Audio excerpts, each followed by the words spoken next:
Chapter 4, Port. Port is a sweet fortified wine from the Douro region of Portugal, made in a variety of different styles.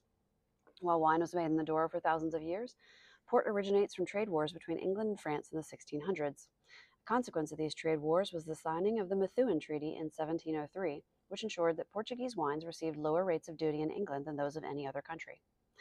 As England traded more with Portugal, the powerful red wines became increasingly popular. To improve the stability of the Douro wines during shipment to England, brandy began to be added. The practice of fortifying these wines during rather than after fermentation started in the late 1600s after two British merchants visited the abbot of Lamego in the Douro Valley. The abbot was fortifying wine during fermentation, and the British merchants found these sweet wines to be of higher quality than the dry wines they'd tasted elsewhere. They shipped the entire stock to England. During the 1600s, a number of now famous port shippers were established, including Croft, Kopke, Quarles Harris, Taylors, and War. Traditionally, shippers were agents who took a commission for shipping port abroad. Agents also acquired port from brokers in the Douro and then stored the ports in wine cellars or warehouses called lodges in Villanova da Gaia. Villanova da Gaia is located on the opposite side of the mouth of the river Douro to Porto, the city after which port wine gets its name. After storage in these lodges, wines were shipped overseas. Since the early days, most shippers became producers, and some have become dominant players in port production with their own vineyards, wineries, and bottling facilities. Port's growing popularity in these times led to the production of large volumes of low-quality port-style wines. These were made using poor-quality spirits and thin wines, and by bolstering color with additions of things like elderberry juice. The low quality meant that demand slumped. This led to oversupply, then falling grape and wine prices. In 1756, to combat these poor practices, the Prime Minister of the time, the Marquess de Pombal, officially demarcated the port vineyards and drew up production regulations. At the same time, Pombal created the Companhia Geral da Agricultura das Vinhas do Alto Douro, often referred to as the Real Companhia Velha, a company from which all ports for export had to be bought. The Companhia is also empowered to fix prices and was given the exclusive right to supply the spirit used for fortification. Although a number of the decrees passed by Pombal were far from popular, sales volumes and prices of port began to rise once again. The first half of the 1800s were challenging because the Douro and wider Portugal were suffering through the Peninsular War and the Portuguese Civil War. Later in the century, vineyards were infected by mildew and then phylloxera. Many small-scale growers and producers had to sell their land and properties in order to survive. Shipping companies took advantage of the subsequent low prices and started to own vineyards and estates, known as quintas. The port industry was reorganized in the first half of the 1900s. In 1933, the Instituto do Vinho do Porto, IVP, was created, with responsibility for the administration and supervision of the port industry. In 1932, the Casa do Douro was founded, with responsibility to supervise growers within the port's demarcated territory. The Casa do Douro and then the IVP also controlled the purchase of spirit, aguardente, with which producers fortified their wines. At the same time, a licensing system called the beneficio was created. See the beneficio in wine law and wine business. Vineyard parcels in the Douro were rated from A to I based on their suitability for producing port.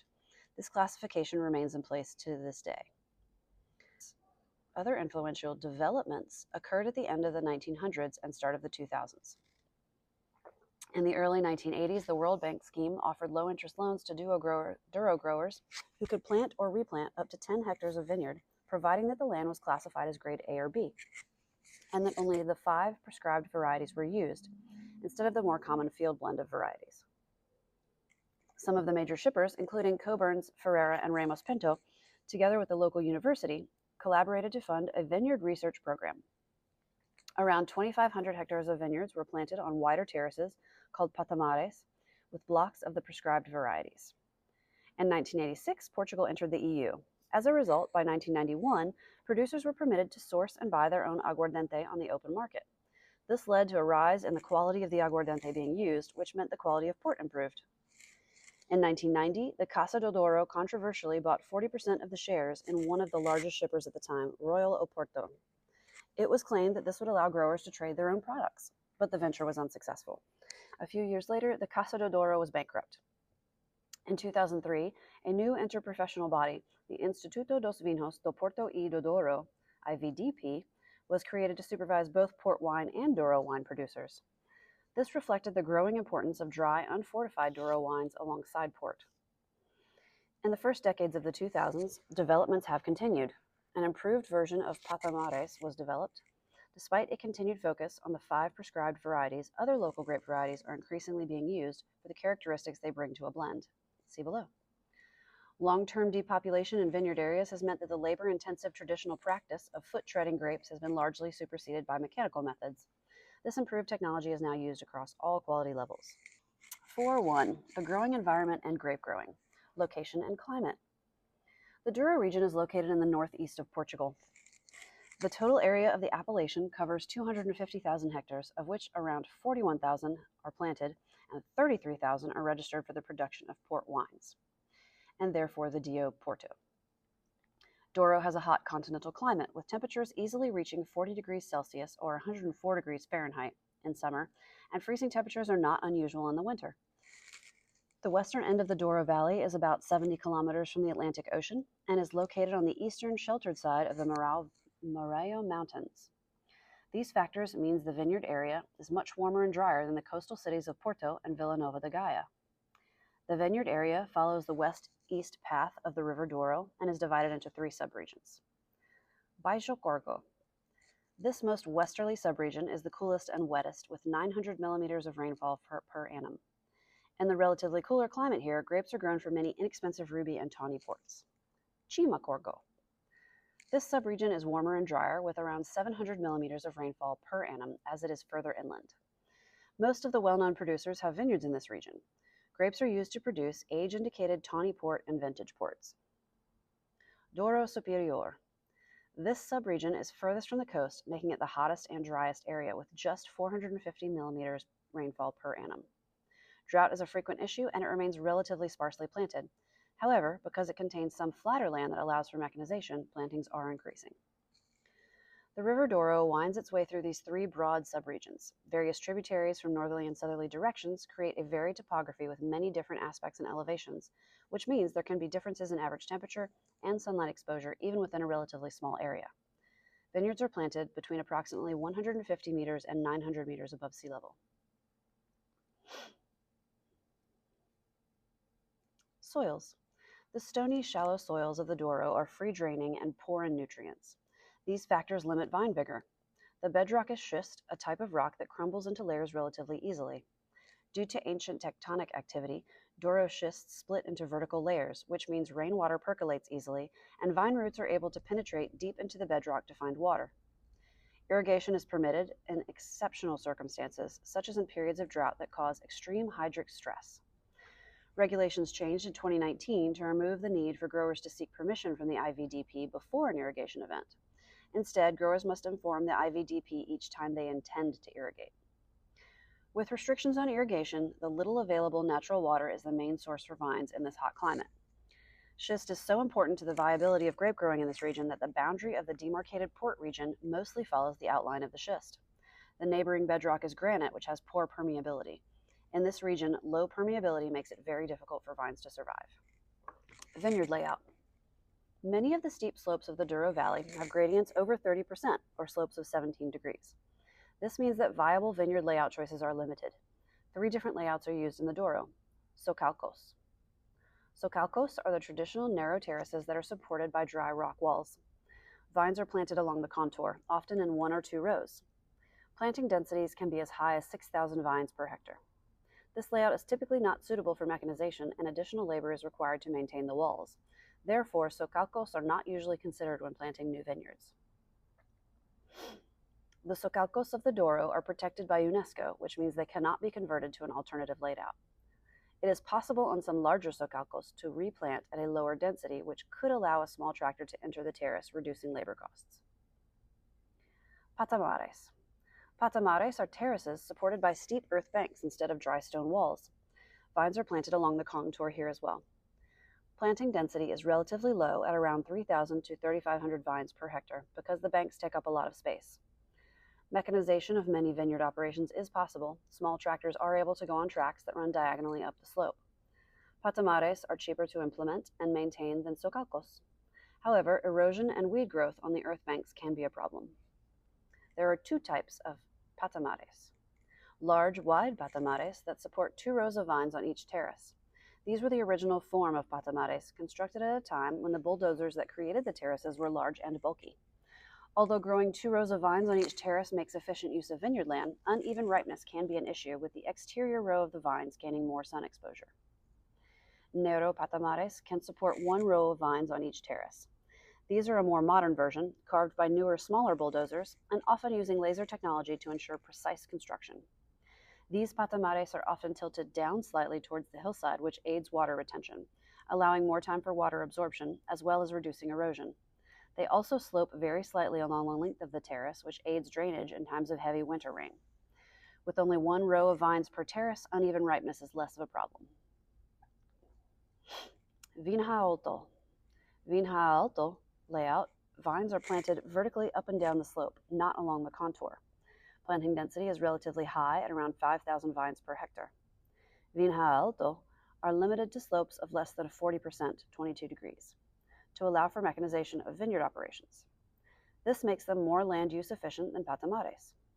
On slopes steeper than 40%, or 22 degrees, patamares are more likely to be built. Vinha alto is the least expensive layout option to plant and maintain. However, water runoff and erosion can be significant problems. The use of this vineyard layout is currently relatively limited. Vineyard management. Vine training options are flexible. Vines can be cordon trained and spur pruned, or head trained and cane pruned. Both training systems use VSP for the canopy to manage the desired levels of sun exposure and ripening, and to allow for mechanization where possible. Managing the level of shade in the canopy is important to ensure the grapes get the necessary level of sun exposure. Drought-tolerant rootstocks are widely used. These are commonly 110R and 1103P, both of which are hybrids of Vinus rupestris and Vinus berlandieri. When vineyards are replanted, key choices including increasing vine density, using vineyard layouts that allow for mechanization, and selecting the best planting material in terms of variety and rootstock. Small-scale differences in topography mean that grape variety choice may change over short distances, sometimes even planting different grape varieties on the same terrace. The maximum permitted yield for port wine production is 55 hectoliters per hectare. However, owing to limited water availability, and in some years the effects of hazards and diseases described below, yields may be around 30 hectoliters per hectare. Viticultural hazards are generally few, but can include spring frosts at the highest elevations. Hazards are more common in the westerly Baixo-Corgo subregion, and in some years, cooler, wetter weather penetrates the Moreo Mountains in early summer, which disrupts flowering and fruit set. This generally wetter subregion can also be subject to downy mildew and botrytis infections. These infections are combated by annual canopy management techniques and spraying with fungicides. Fertilizers may be used to improve the otherwise poor nutrient status of soil. Herbicides may be needed to control any weeds that grow on the slopes of patamares, which compete with vines for water and nutrients. However, if there is enough space, a small mower may be used. Cover crops may be grown on Vinha alto slopes to reduce erosion, improve soil structure and nutrition, and reduce the presence of weeds. A number of the largest growers and producers are increasingly farming using sustainable or organic techniques where and when it is possible to do so, with some gaining official certifications. Harvesting is carried out by hand because much of the vineyard topography is not suitable for machine harvesters. An aging rural population and ongoing depopulation is making it increasingly difficult to find enough people to pick grapes. Since 2015, Symington Family Estates, which is the largest single grower in the region, has been developing a machine harvester adapted to steep slope viticulture. This is to ensure that if labor sourcing becomes too difficult, they will still be able to harvest their crop. Harvest typically starts in Douro Superior and ends in Baixo-Corgo. The various microclimates within the valley, the range of different grape varieties grown, and the prevalence of relatively slow hand harvesting all mean that harvest can be spread over several weeks. Grape varieties. Over 100 grape varieties are permitted for the production of port.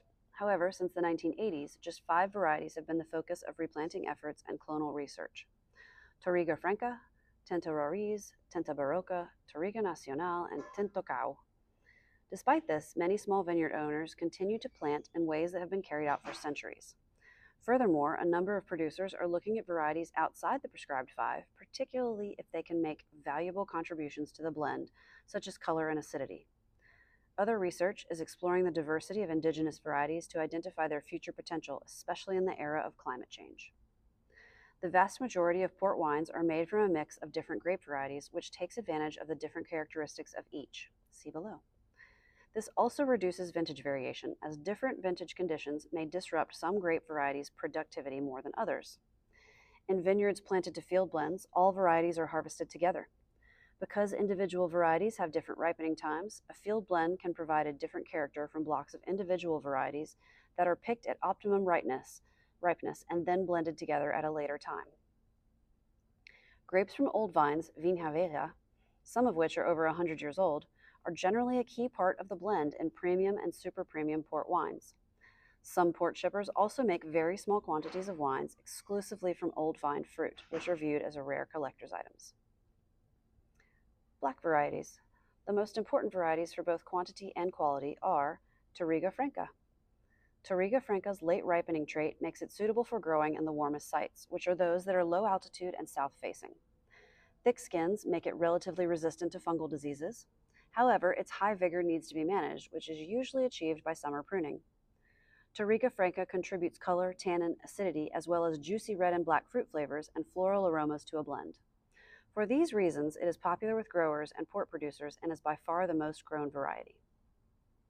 Tinta Roriz. This variety is known as Tempranillo in Spain and Aragonés in other parts of Portugal. It is early ripening and susceptible to water stress. For both these reasons, it grows best in relatively cool sites. It is also high yielding, which needs restricting to ensure wines do not lack concentration. It contributes body and color to the blend. Tinta Barroca.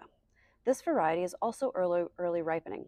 It is susceptible to heat damage and grape shriveling, making it best suited to the coolest sites, such as those at higher altitudes or on north-facing slopes. Such sites are more commonly found in Baixo Corgo and Cima Corgo. Tinta Barroca is also high-yielding, which needs managing.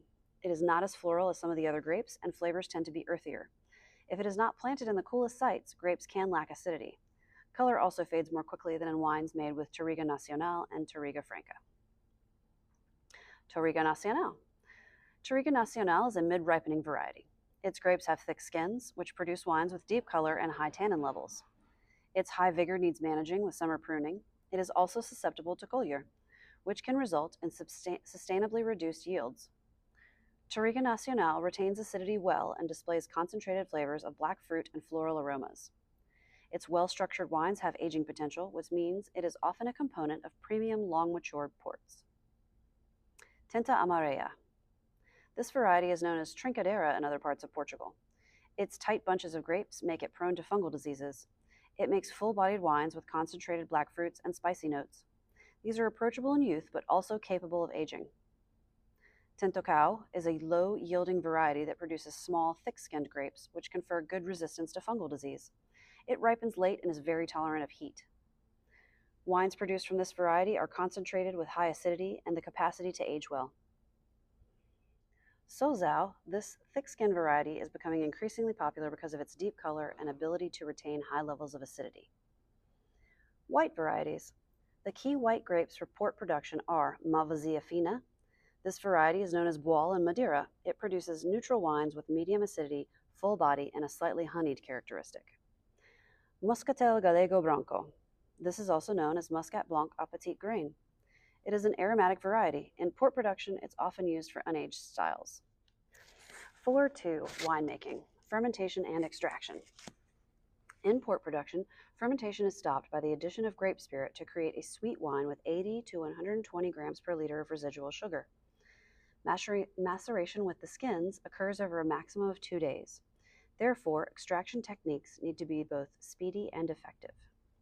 The key methods of extraction during fermentation include foot treading in lagars. Lagars, singular lagar, are shallow rectangular tanks around 80 centimeters deep.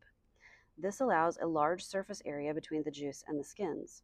Traditionally, lagars were made from granite and extraction was done by foot treading. Foot treading is an efficient extraction technique. It is gentle enough to avoid crushing seeds and thus avoid the release of bitter seed tannins. Foot treading is still used for a small number of premium and super premium ports. Modern lagars.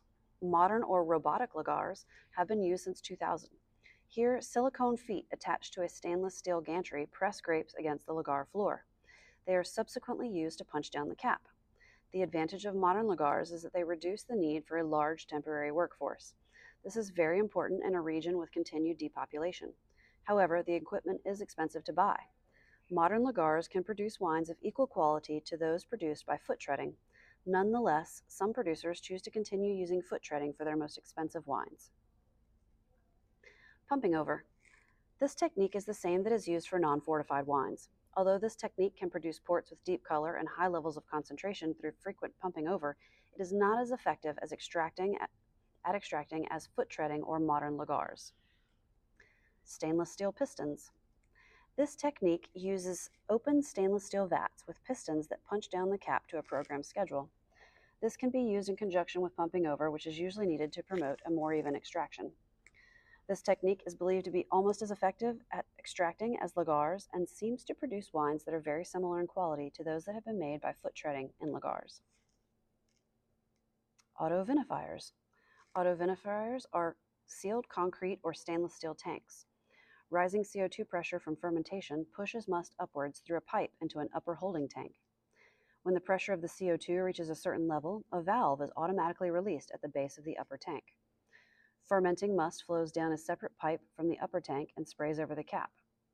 A key advantage of this technique is that it does not require electricity and it requires very little labor. They were introduced to the Douro in the 1960s at a time when electricity was rare and depopulation was already occurring. It is one of the cheapest options, but because the process is reliant on CO2 released from fermentation, very little extraction occurs before fermentation starts. This means that wines produced using autovinifiers tend to be lighter in color, body, and flavor compared to the previous methods. They are typically used for basic tawny, white, and ruby ports. Modern fermentation vessels, including modern lagars, are commonly made from stainless steel. The temperature inside stainless steel vessels can be readily adjusted. This means, for example, the vessel can be cooled to slow fermentation and therefore prolong the extraction period. Stainless steel also has the advantage of being easy to clean. For small volume production, granite, concrete, and old wooden vessels are still used. Grapes for port are picked when flavors and tannins are ripe or as part of the field blend. High sugar is not an issue for grapes. Plentiful sugar could marginally reduce the volume of spirit needed. But by the time flavors and tannins are ripe, acidity can be low and pH high. Therefore, acidification is common. Ports do not go through malolactic conversion, as lactic acid bacteria are unable to tolerate the high concentration of alcohol in the wine after fortification. Lack of ripeness is unlikely in the Douro, reducing the occurrence of bitter unripe stems, so stems are commonly included. Once free-run juice from the fermenting must is drained, retained stems aid pressing by creating fine drainage channels during pressing of the pomace. Free-run and pressed liquid are typically blended. Many producers use ambient yeast for fermentation, as there are sufficient to start the process. And completing fermentation to dryness is not a concern for port production. Fermentation temperatures for red wines are around 28 to 32 degrees Celsius, 82 to 90 degrees Fahrenheit. This is warm enough to allow sufficient extraction, but not so warm that the fermentation progresses too quickly, which would reduce the available extraction time before pressing and fortification. Fermentation temperatures for whites range around 17 to 22 Celsius, 63 to 72 degrees Fahrenheit. For further details, see white port. Fermentation is stopped when the must reaches 5 to 7% ABV. The decision depends on the levels of residual sugar a producer wants to retain in the port, which can be a function of house style. Generally, ports have between 80 and 120 grams per liter of residual sugar. The must is drained from the skins and stems before fortification. Draining needs to be speedy because the must continues fermenting until it is stopped by the spirit addition. Modern fermentation vessels, including modern lagars, are generally designed to drain as quickly as possible. By contrast, traditional granite lagars can take hours to drain. The mass of grape skins left after draining is pressed and fortified separately. The press fraction can be blended into free-run wine to provide greater color and tannin. These components are often necessary for wines destined for long periods of aging. Fortification. Port legislation states that the spirit or aguardiente used for fortification must come from grapes or other grape-derived products and must be of 77% ABV, plus or minus 0.5%.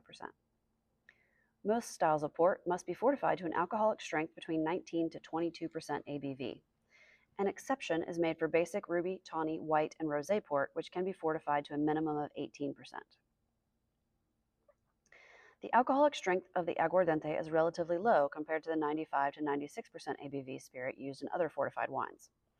Whereas 95 to 96% ABV spirit is neutral, 77% ABV has more character and is the reason port can display spirituous aromas.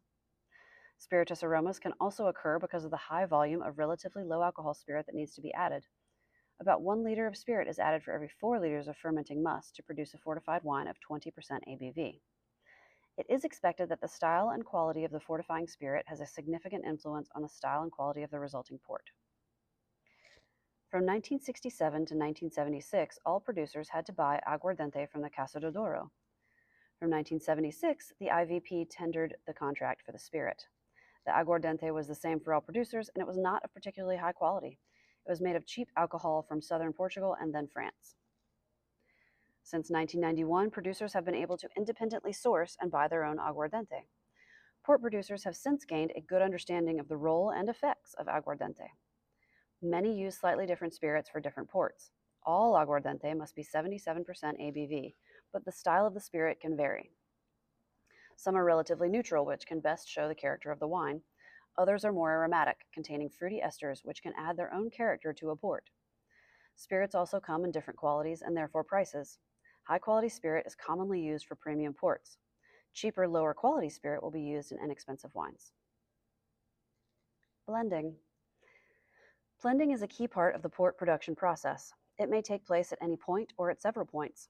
Ports are generally blends of different vineyard parcels, different grape varieties, and, depending on the style, different vintages. Co-fermentation of different grape varieties is also common. Additionally, batches that have been treated differently in the winery may also be kept separate and used as blending options. For example, port producers will generally make a range of young wines with different levels of sweetness, which allows for adjustments to the sweetness level in the final wine. Many ports are non-vintage products made to be stylistically consistent year after year. Blending wines, including those from different vintages, is an important part of the process of ensuring consistency. Port producers also tend to have their own house style. Blending is used to achieve this style across all the wines in their portfolio.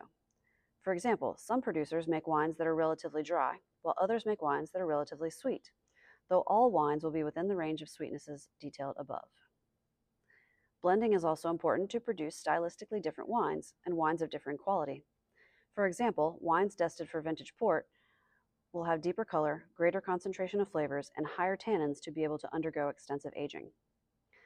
The more stock of different batches a producer holds, the more tools they have available to create a range of different styles and quality levels. Similarly, small-scale producers may only produce certain port styles to ensure they can produce those styles consistently. Blending operations are also crucial to the style of port produced. See styles of port. Maturation.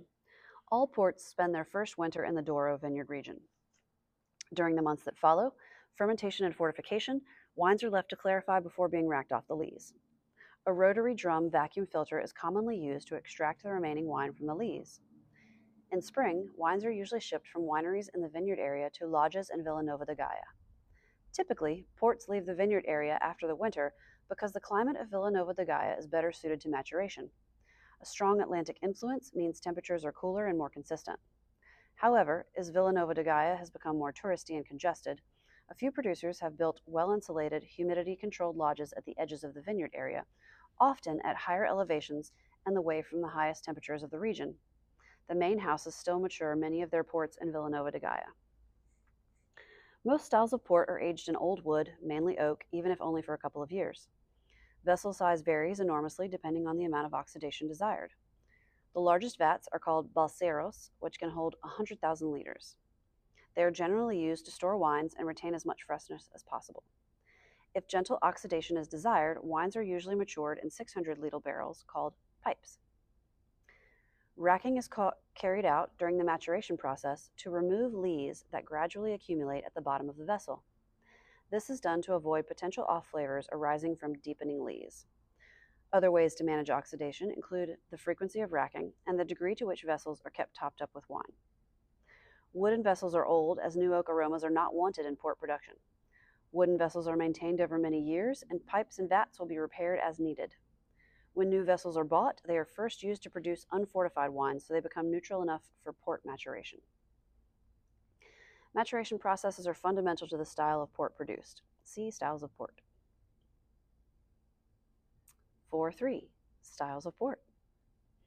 Port is made in many styles, qualities, and prices. This diversity is mainly determined by the quality of base wine and the form of maturation. Aging times are often legally defined, see below for examples. And many types of port must be analyzed and tasted by the IVDP before being permitted to specify the wine style on the label. Quality-minded producers will often start making decisions on what grapes will be used in particular styles of wine during the growing season. These decisions are often dependent on the weather, but producers can have an impact on ripeness and concentration of the grapes through canopy management techniques and harvesting dates.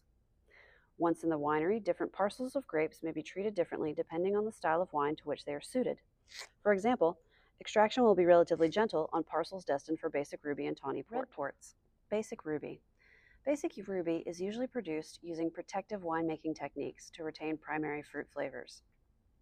Fermentation is likely to be carried out in stainless steel or concrete tanks. Maturation lasts a maximum of 3 years in large stainless steel or concrete vessels, or in old wooden vats of between 10,000 and 100,000 liter capacity. At such a large capacity, the oxidative effects are minor. The blend is usually made from multiple vintages and is expected to have the same consistent taste year on year. Basic ruby port is a deep ruby color with medium body, medium tannin levels, and often a mixture of red and black fruit flavors. It is generally made using wines that are designed for long aging. Quality levels range from acceptable to good. Prices range from inexpensive to mid-priced. The short aging time and the use of cheap spirit for fortification allows basic ruby ports to achieve inexpensive prices. These factors also mean that the wines usually have simple fruity flavors and a slightly hot alcohol sensation.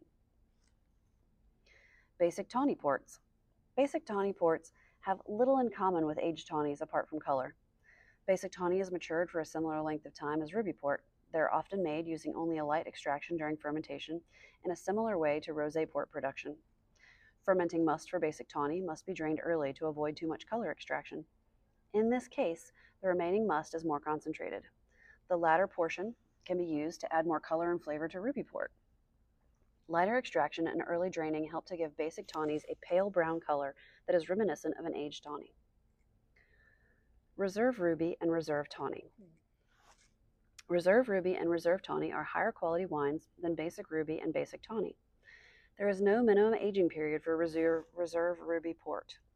Reserve tawny port must be aged in wood for a minimum of 6 years. These wines are more concentrated and of a higher quality and price than basic ruby or basic tawny. They must also be tasted and approved by the IVDP's tasting panel. Tawny with an indication of age.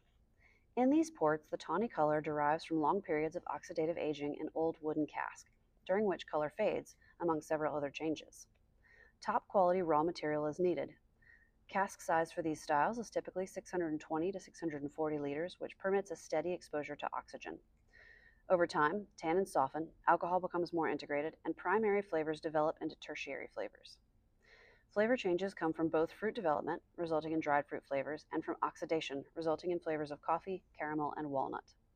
The barrels are old and do not contribute flavors of oak. Various indications of age can be stated on the label: 10, 20, 30, 40, or 50 years. The age specified is not the minimum amount of time the wine must be aged, but something approximating an average. These ports are usually blends of more than one vintage, which means that a wine comprises batches that are younger and older than the age specified. Wines are tasted by a panel from the IVDP to ensure they have the characteristics of a wine of the specified age. During the aging period, casks are racked and topped up from time to time. Topping up is needed thanks to slow evaporation. These factors make the production of age-indicated tawny ports relatively expensive compared to other styles of port. Conversely, during long aging, clarification and stabilization typically occur naturally in cask, which means these styles tend not to need filtering before bottling. Age-indicated tawny ports have become more popular in recent years. As stocks of these wines are decreasing, prices are rising. Another recent trend has been the creation of a subcategory of very old, non-age indicated tawny. This started with the launch of Taylor's Scion, a tawny port of more than 150 years old. Some other shippers have now launched their own version, such as Graham's Niubly, which dates from 1882. Given their rarity and long maturation, these wines sell at super premium prices. Colheita. Colheita port is a tawny port from a single vintage. It must be aged in small old barrels of about 550 liters for a minimum of 7 years before bottling. The label must state the vintage of the wine as well as the year the wine was bottled. It is permissible to bottle a portion of a Colheita 1 year, providing it is at least 7 years old, and then to bottle the other portions in subsequent years, depending on demand. Barrels can be topped up with other wines or spirits to avoid ullage. Colheita ports do not tend to be as expensive as vintage port. However, there are some shippers that hold small stocks of very old Colheita wines that can sell for super premium prices. Vintage port. Vintage port is a port from a single vintage. They are made only in declared vintages. In these years, the quality of the grapes and the young wines are so high that a producer decides to declare a vintage. In some exceptionally high-quality vintages, the vast majority of port producers and shippers declare a vintage, such as 2011 and 2016. In other years, declarations are made only by some producers and shippers and not others, such as 2015. Producers must register their intention to release a vintage port in the second year after harvest. The young wine must be approved by an IVDP tasting panel. Outstanding quality of the vintage is not the only consideration in making a declaration. Market conditions also play a part. For example, if a second exceptional vintage immediately follows the first, which is very rare, producers must decide whether to declare both vintages, the second of which could take sales away from the first. Vintages are declared roughly 3 or 4 years in 10. Grapes for vintage port come from the best graded vineyards, often including a producer's own vineyards. In a blend, Touriga Franca and Touriga Nacional are usually key components, giving color, tannin, and flavor concentration, all of which aid long-term aging. A high level of extraction during fermentation also reflects this aim. Some producers create super premium wines from very select plots, usually of old vines. The original wine in this category is Quinta de Noval's Nacional, which is produced from grapes of old, ungrafted vines. Vintage ports undergo a maximum of 3 years aging in old wooden vessels before extensive bottle aging. Most are bottled during the second spring after the harvest, which means after 18 to 20 months in wood. The small amount of oxygen exposure during this time promotes color stability through anthocyanin tannin bonding. Vintage ports are bottled without fining or filtration. After many years of bottle age, a heavy deposit of sediment forms. The decision about whether to declare a vintage occurs during this period of bulk maturation. Wines are tasted to determine whether the quality is high enough, and if so, which casks may be suitable for vintage port. Wines that do not become vintage port during bulk maturation may be used to make single quinta ports, LBV, crusted port, or even a form of tawny port. In most years, the wines from all of the casks are used to make these latter styles because vintage port is only declared in some years. Young vintage ports tend to be deep in color and full-bodied with high levels of tannins and a pronounced intensity of ripe black fruit and floral notes. As they age, the wine gradually develops flavors of dried fruit and forest floor, and the tannins and alcohol become better integrated. Vintage ports are very good, or more likely outstanding in quality. Owing to this high quality, they sell for premium and super premium prices. Given their short maturation in wooden casks and earlier sale, vintage ports tend to be highly profitable wines for producers. Single quinta. In years when a producer does not produce a vintage port, e.g., the weather has not been suitable to produce grapes of sufficient quality, they may produce a single quinta port. This is a wine from 1 year that is made only from the grapes of one estate, or quinta, that is stated on the label, e.g. Taylor's Quinta de Vargas and Graham's Quinta dos Movedos. Crusted. Crusted port is a port made from more than one vintage. They are aged in old casks for up to 2 years before being bottled without fining or filtration. The lack of fining and filtration means a deposit or crust forms in the bottle. The bottling date must appear on the label. Crusted port can be released for sale at any time after bottling, but if it is released for sale with at least 3 years of bottle age, the term bottle matured can be included on the label. These wines can be similar in style to vintage port, and many have considerable aging potential. They're also good to very good in quality and mid-price to premium. Late bottled vintage, LBV. Late bottled vintage ports are ports from a single vintage.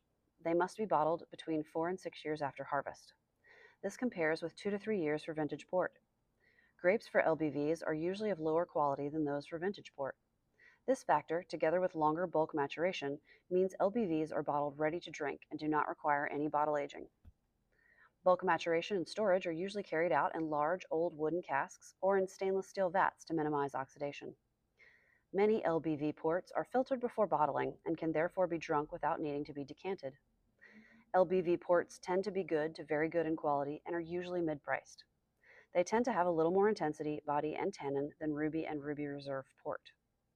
In contrast, some LBV ports are not filtered before bottling. These wines tend to be more full-bodied than filtered LBVs. They can benefit from bottle aging. This style can spend 4 to 5 years in old wooden casks, followed by a further few years in bottle before release. They typically state unfiltered on the label to distinguish them from more common filtered LBV category. Like crusted port, unfiltered LBVs that have been aged for a minimum of 3 years in bottle before release can be labeled bottle matured. These wines tend to be very good quality and can taste similar in style to young vintage ports. They're usually mid-priced. Rosé port. Rosé port, also called pink port, was invented by Croft in the late 90s. It is made from black grape varieties that tend to come from cool, high-altitude sites or from Baixo-Corgo. The must is left to macerate for only a few hours to extract a limited amount of color. Free-run juice is drained and clarified, and typically blended with clarified juice from the lightest press fraction. Fermentation takes place at around 15 to 16 degrees Celsius, 59 to 61 degrees Fahrenheit, to retain red berry fruit aromas. The aguardiente is neutral and high quality to minimize the sensation of alcohol on the palate. This is necessary because rosé port has less intense flavors and lower tannin compared to red ports. Wines are bottled soon after fortification and released for sale within a year. Rosé ports tend to be inexpensive to mid-priced. Color and flavor profile depend on producer choices. Color typically ranges from pale pink-orange to deep pink. White port. White ports are made in a range of styles using white grape varieties.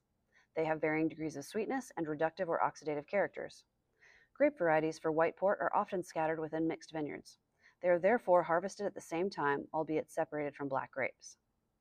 Some vineyard parcels are planted entirely with white varieties, which makes harvesting a simpler operation.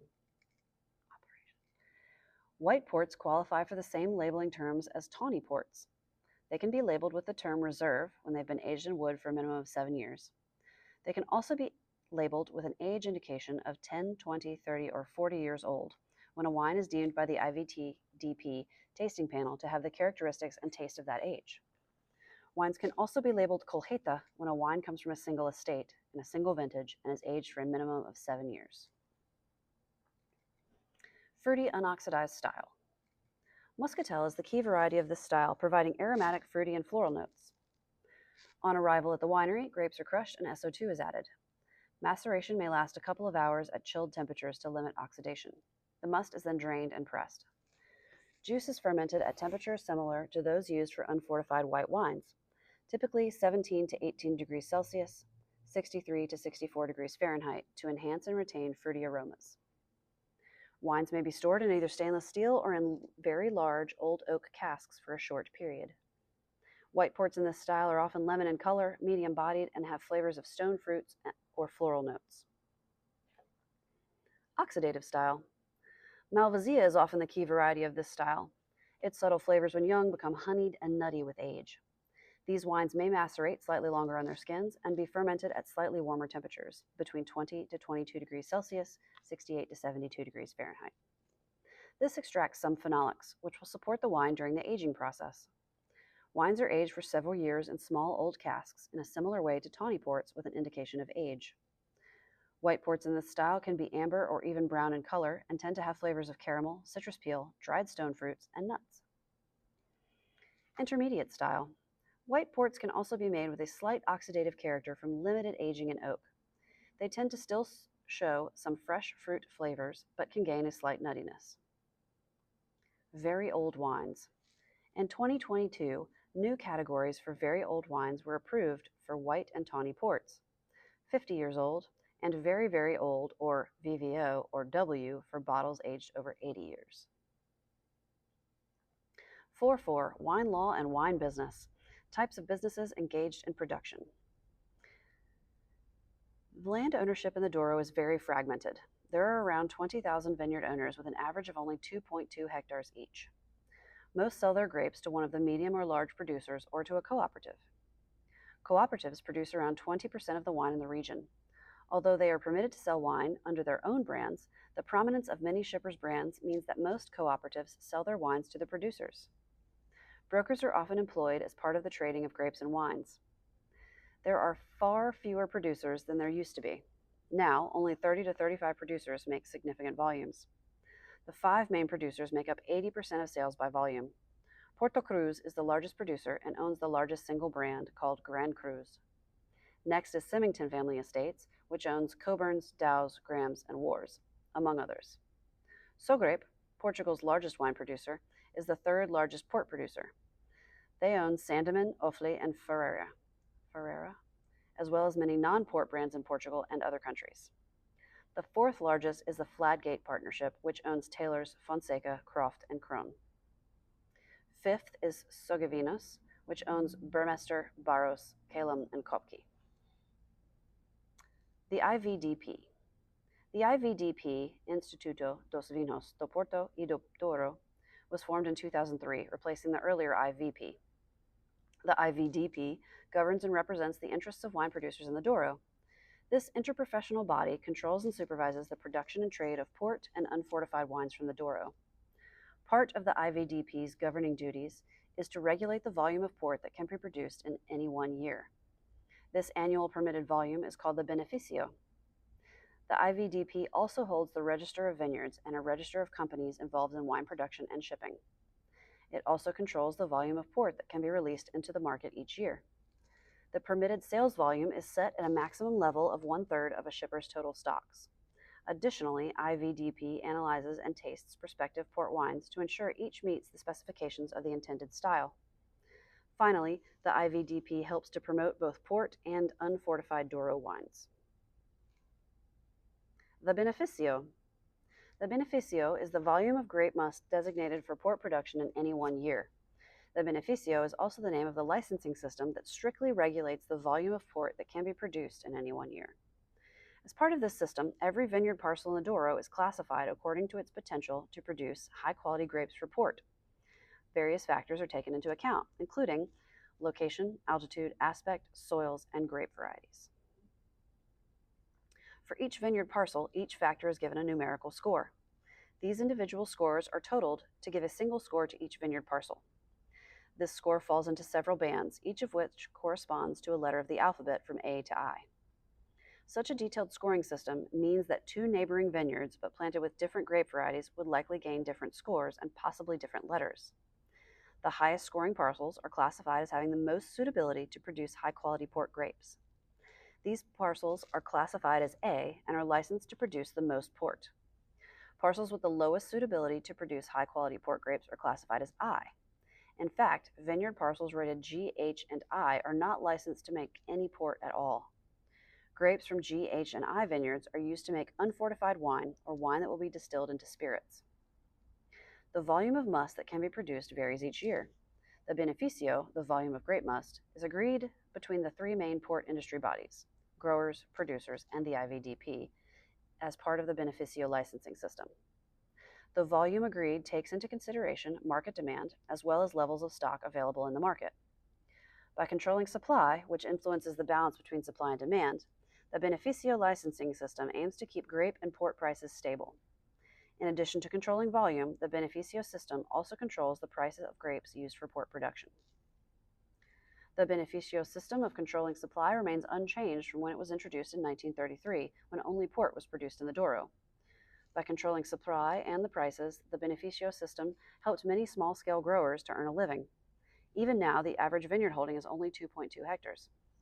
Where small-scale grape growers own top-class vineyard sites, they can sell grapes for a decent price. Many grape growers have no interest in producing wine or port. Their business focus is grape growing and selling.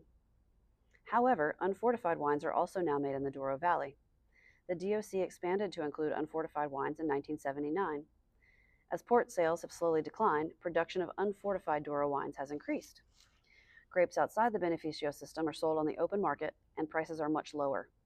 This means grapes not permitted for port production need to be sold on an open market or under contract to unfortified wine producers. The challenge arises because of how the beneficio system operates.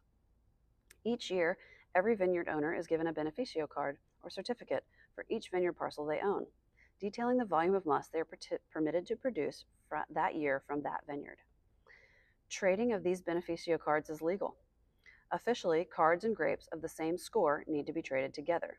However, in more recent times, trading of beneficio cards does not always happen strictly according to the rules. See below.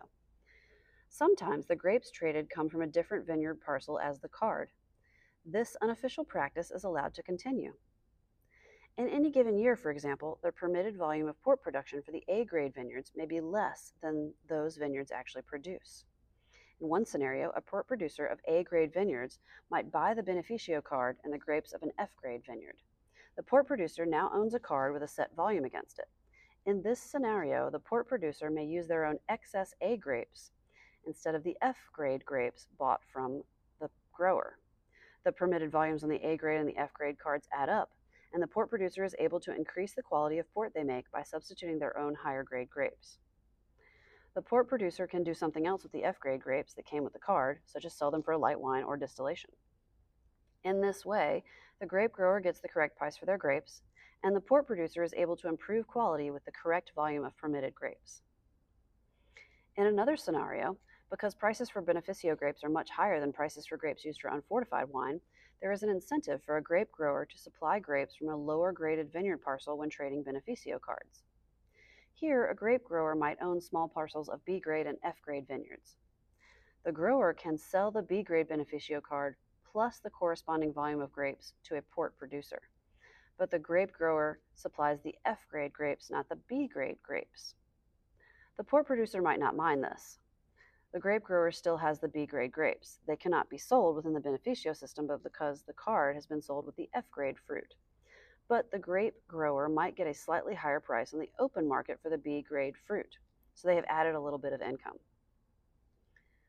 All beneficio trading transactions and payments must be recorded by and made through the IVDP, which monitors and controls the process. It is important that the volumes add up. As a result of the changing social and economic situation in the Douro since the introduction of the beneficio system, the system has been much debated and critiqued. A number of port producers argue that it does not benefit the current industry. As demand for port has declined, the volume of port permitted to be produced has been reduced to avoid oversupply. At the same time, the total vineyard area has grown, which has led to an oversupply of grapes for unfortified Douro wines compared to demand for them. Prices for unfortified wines are decided by market forces, which means an oversupply leads to lower prices. A number of port producers therefore argue they are subsidizing unfortified Douro wine production by paying artificially high prices for port grapes. Port sales. Port production in 2022 was approximately 80 million liters, with sales of 70 million. Following sales growth in the last 3 decades of the 1900s, sales have been steadily declining since the turn of the millennium. However, average prices have been increasing, in part due to increasing sales of premium ports, including age-indicated tawny ports. Increasing sales of these styles is attributed to increasing quality of production, as well as more effective marketing of premium ports. For data collection, the IVDP categorizes port wines into standard ruby, tawny, white, and rosé, and special categories. The latter category includes reserve ruby, reserve tawny, reserve white, tawny with an indication of age, white with an indication of age, colheita, vintage, single quinta, crusted, and LBV. Wines in the special categories make up approximately 23% of volume sales, but 45% of sales value. In 2022, between 82% of port sales by volume were export sales. France is the largest market by volume, even larger than the domestic Portuguese market, which is the second largest market overall. Exports to France are dominated by inexpensive port styles, which are typically drank as an aperitif. The overall decline in sales volume of port is mainly due to falling demand for these inexpensive ports in markets such as France and Holland. This is because other beverages are increasingly being drunk as aperitifs in these countries. One way for port producers to compensate for declining port sales has been to diversify and distill unfortified wines. Producers adopting this strategy include Symington family estates, Quinta do Noval, Ramos Pinto, and Newport. It is possible that increasing the popularity of Douro wines may introduce new consumers to port wines, especially in export countries that have not been traditional markets for port. A contrasting strategy, such as that adopted by tailors, has been to make a determined focus solely on their port specialism. However, in 2023, tailors also invested in still wine production by buying a company that operates outside of the Douro. Newer styles of port, including rosé and unaged white ports, also aim to bring new drinkers into the port category. Rosé port can be drank as an aperitif, but it is also marketed for use in cocktails. White port is also sometimes used in cocktails and is often mixed with tonic as an aperitif. The lower alcohol concentration of port compared to many spirits and mixers, such as gin and tonic, may be a positive attribute for some consumers. Further potential is also seen for premium red ports in the hospitality sector. Graham has launched a number of 4.5-liter bottles of various tawny ports that can be presented to larger parties of dining customers as a digestif. This can make an impressive photo opportunity for sharing on social media. Tune in. That was the chapter on port. I will put out Madeira soon after this.